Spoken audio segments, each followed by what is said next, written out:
मेरे प्रिय छात्र छात्राओं, आज हम अध्याय 2 भारत के संसाधन का ये तीसरा वीडियो डाल रहे हैं और आप इसमें खेती के प्रकार के साथ साथ खेती की जाने वाली प्रणालियों के बारे में अध्ययन करेंगे। देखिए, खेती के प्रकार हैं अपने 5 प्रकार के हैं। एक तो सामान्य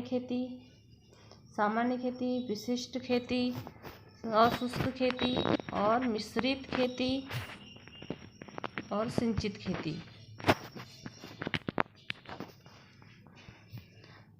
और उसी प्रकार से खेती की प्रणाली व्यक्तिगत खेती, सामूहिक खेती, सरकारी खेती और सहकारी और पूंजीवादी।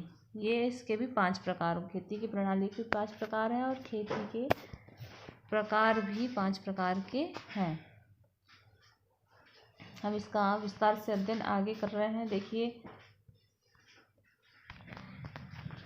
खेती के प्रकार को किस प्रकार से विभाजित किया गया है। तो सामान्य खेती मतलब जब किसी फर्म का संगठन कई वस्तुओं के उत्पादन के लिए किया जाता है, उत्पादन किसी न किसी रूप में आय का साधन होता है, उसे सामान्य खेती कहते हैं। यानी किसी भी रूप में करो लेकिन हमें आय प्राप्त होती है, उसे सामान्य खेती कहते हैं। इस प्रकार की खेती सामान्यतः किसान अपनी घरेलू आवश्यकता की पूर्ति करने के लिए करता है और उससे उसकी आजीविका संचालित रूप से चलती है। इस प्रकार की खेती में किसान अपनी आवश्यकताओं के अनुसार फसल, पशुधन आदि सारे काम करते रहता है। फसल उत्पादन और पशुधन का भी कार्य करता है, पशुपालता भी है। ये सामान्य खेती है। पशुपालन के साथ साथ मछली पालन भी करता है, ये इसकी सामान्य खेती है। इसी प्रकार से आती है विशिष्ट खेती से अभिप्राय है कोई ऐसी खेती करना जिससे उसे 50% से भी ज़्यादा आय प्राप्त हो। उदाहरण के लिए किसान ने जो भी, जैसे मान लो कि सोयाबीन की खेती किया तो उससे अपनी टोटल आय का उसे 50% आय सोयाबीन की खेती से ही प्राप्त हो जाना, ये विशिष्ट खेती कहलाता है। सोयाबीन के लिए फार्म खेती, कुछ शर्तें होती है फार्म के पास सोयाबीन की खेती करने के लिए। फार्म के पास जहाँ पर सोयाबीन की खेती कर रहा है तो उसके लिए कुछ शर्तें हैं कि वहाँ पर मंडी होना चाहिए और किसान की आर्थिक व्यवस्था सुदृढ़ और सुचारू रूप से चलने वाली होनी चाहिए। फिर आती शुष्क खेती वहाँ होती है जहाँ पर वार्षिक वर्षा 50% से भी कम वार्षिक वर्षा होती है, वहाँ पर शुष्क खेती का उत्पादन किया जाता है। शुष्क खेती में फसल उत्पादन हेतु भूमि में वर्षा के पानी को लंबे समय तक सुरक्षित रखा जाता है और शुष्क खेती में फसलों का असफल होना ये आम बात है। इसमें मुख्य कारण पर्याप्त और असामान्य वर्षा का देर से प्रारंभ होना, शीघ्र समाप्त हो जाना, फसल की समयावधि भी लंबी होना, नमी धारण करने की क्षमता भी कम होना, मिट्टी में उर्वरा शक्ति भी कम होना, ये जहाँ पर शुष्क खेती की जाती है उसके ये उदाहरण है। फिर आता है मिश्रित खेती फसल के साथ साथ पशुपालन भी किया जाता है, कुक्कुट पालन भी किया जाता है, मछली उत्पादन भी किया जाता है। ये है मिश्रित खेती में फसल उत्पादन के साथ साथ पशुपालन भी किया जाता है।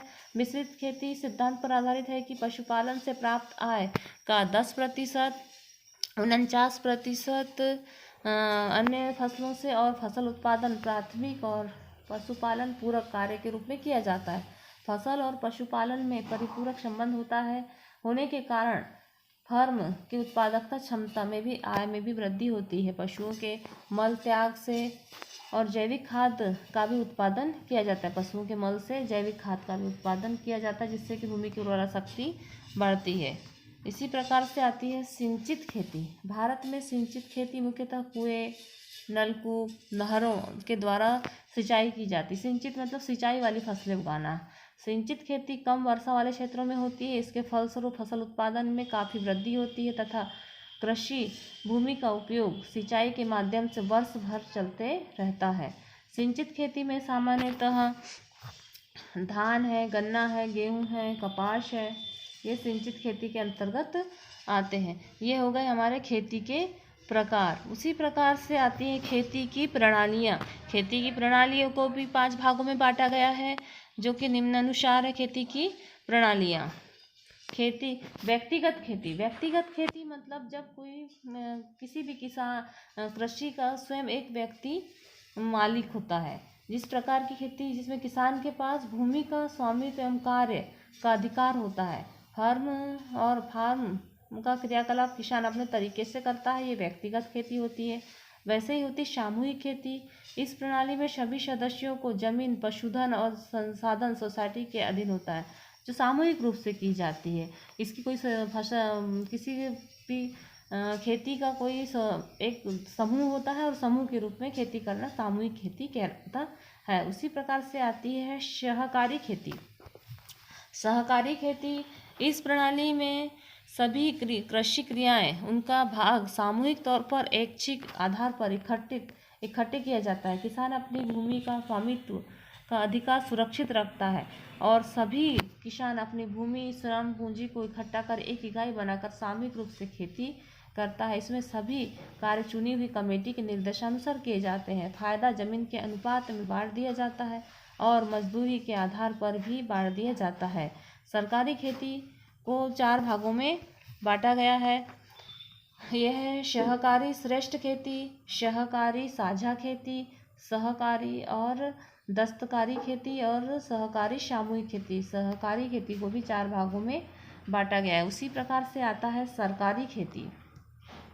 एक आती है सरकारी खेती। इस प्रणाली में फार्म का प्रबंधन सरकारी अधिकारी द्वारा किया जाता है तथा फार्म का प्रबंधन सरकारी अधिकारी के हाथों में होता है और फार्म का कार्य साप्ताहिक और मासिक मजदूरी के आधार पर किया जाता है। इसमें भूमि एवं पूंजी सरकार द्वारा ही चलाई जाती है। भूमि और पूंजी दोनों ही सरकार के हाथ में होती है। तो ये है तुम्हारी सरकारी खेती। फिर आती है 5वें नंबर की खेती है पूंजीवादी खेती। तो इस प्रणाली में खेती के भूमि का स्वामित्व स्वयं मालिक होता है, मतलब पूंजीपति होता है।